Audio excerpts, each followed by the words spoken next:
Hey guys, welcome back. My name is Summer and this is SM Creative, where I share with you guys all my home makeover projects, interior design inspiration, DIY projects, all that good stuff for you guys to check out at home.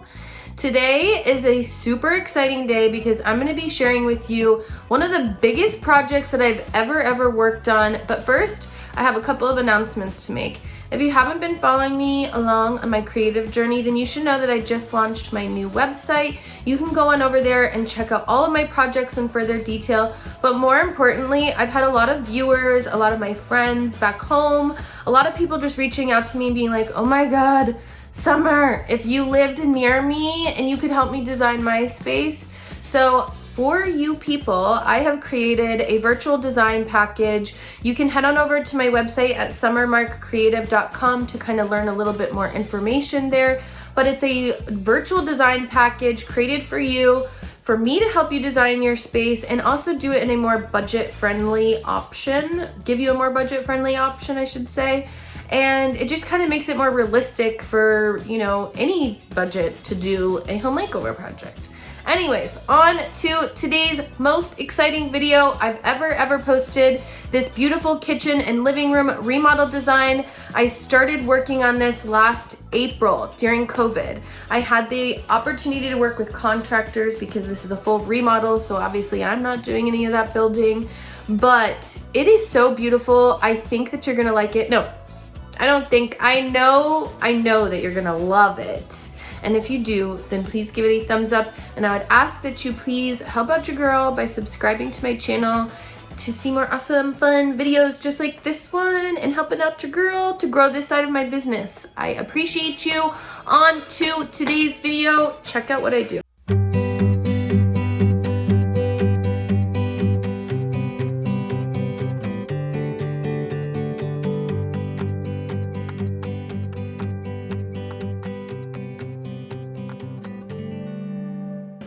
You guessed it, we're back in beautiful Hermosa Beach for this project. I just adore this little beach town. I swear you guys, it is such a gem, and I feel so grateful to have the opportunity to both live, work, and play in this area. When I first checked out this space, I knew I had my work cut out for me and it was really going to be a challenge. This was a really oddly shaped space and an open concept where we needed to combine the kitchen, living room, and kind of a small dining area all in one. I also felt like, other than the obvious of it being a dated kitchen, everything felt so beige and brown. I really wanted to brighten it up, give it some life, give it some color.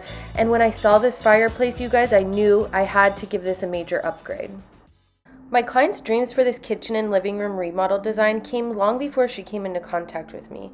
She had reached out to a previous designer a year prior. The designer provided her with these beautiful renderings of how the space could potentially work. My client is an author and an avid book collector, so she really wanted a place to showcase all of her books. Although these renderings were so beautiful, it still felt like this solution. It made the space feel like really small and cramped. I really wanted to try my best to maximize the most use out of her space and kind of make it feel more open, larger, and brighter, and to me, this layout just didn't work.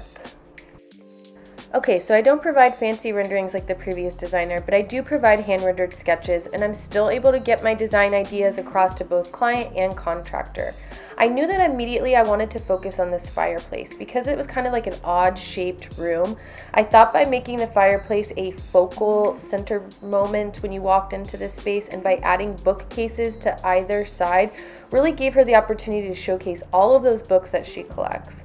I also thought we needed to make a small little dining space, and I thought, how cute would it be if we used that window seat as kind of like a little banquette and dining area. And for the kitchen, we did keep some ideas similar to the previous designer because it is such a small space, but we made it work best for our layout and changed things slightly. We had discussed some different options for this fireplace upgrade. My original thoughts were to use shiplap, however Sarah had concerns it might look too farmhouse. We also discussed maybe brushed concrete or like a white brick, but one thing was for certain was that I wanted this television to be mounted above the fireplace.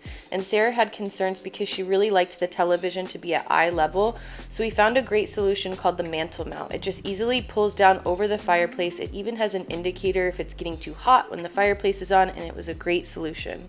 Here's my overall vision and concept for this kitchen and living room remodel design. I like using the app Milanote to create all of my project mood boards. It's a place where I can really just keep organized. You can even save items from Pinterest, you can save links, you can make lists, you can add people to make comments on them. I share these with my clients so they get a real visual for how this space could look. I attach my sketches for the project, maybe previous photos, and also all suggested shopping items where the clients can see things and click and make purchases directly. You can see in this space that I'm using a lot of bright colors and a use of mixed metals of brass and black. We have some modern pieces, but also some eclectic pieces. And I think that it came out so cute. I'm obsessed with this project and I can't wait to see it all come together. One thing my client was certain of was that she wanted to add color. We found this beautiful Moscow Midnight color by SHERWIN and we were going to add that to all of the lower cabinets in the kitchen. Here I mocked it up in our new rendering for her kitchen space, and because she was getting all new kitchen cabinets, we had the liberty of actually testing out our paint colors for both the white and the Moscow Midnight color, and it looked so good. This is probably one of my favorite parts about redesigning a kitchen is picking out all of the finishings. We checked out Battitaglia's tile store, and they have so many amazing options for tile and backsplash and even flooring. We found a few options that really kind of inspired us for Sarah's new kitchen remodel. I loved this square white tile. It had a lot of movement in it, but we ultimately went with a slab for the kitchen as it was easier to clean. We also needed to make choices about what cabinet style and hardware to get, even how the cabinets were going to work and open up and function.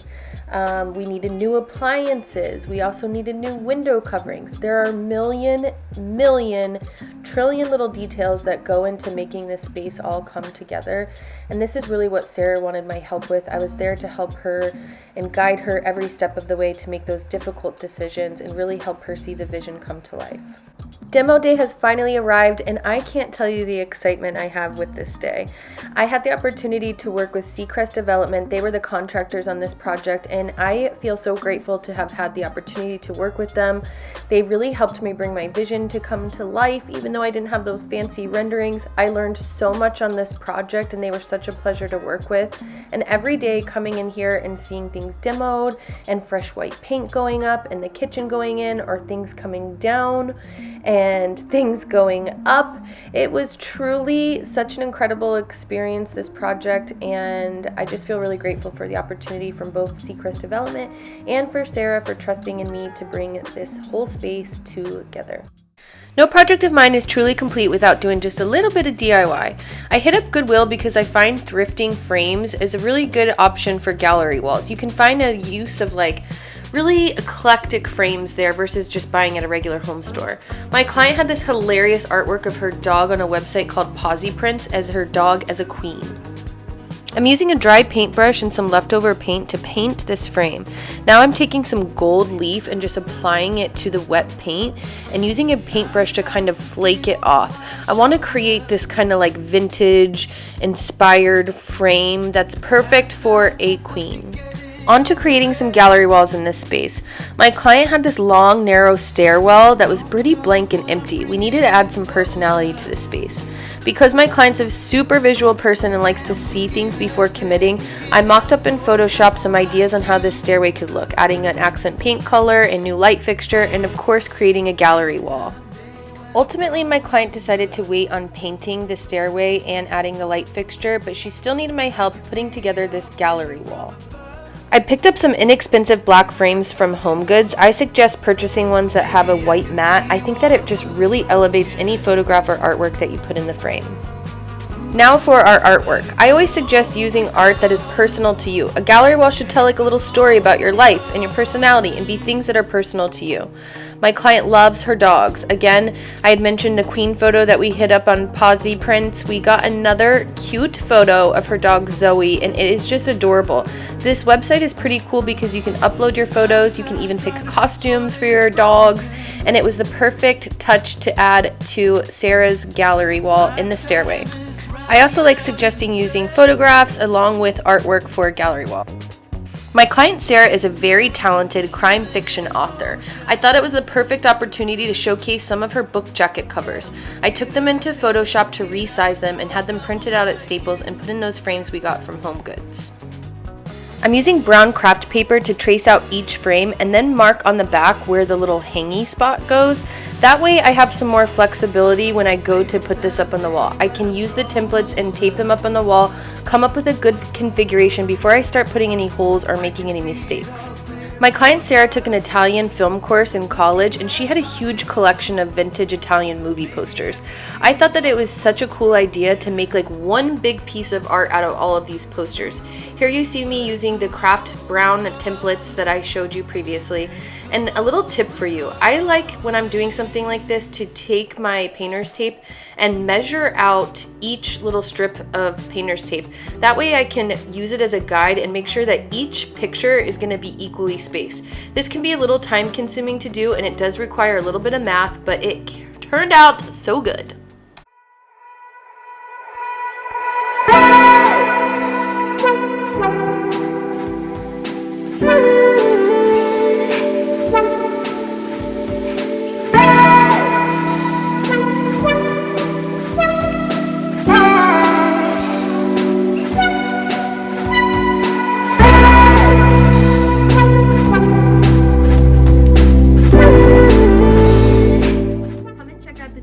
Kitchen and living room remodel design.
This is my little pal, Rosie. Say hi. Say hi, Rosie.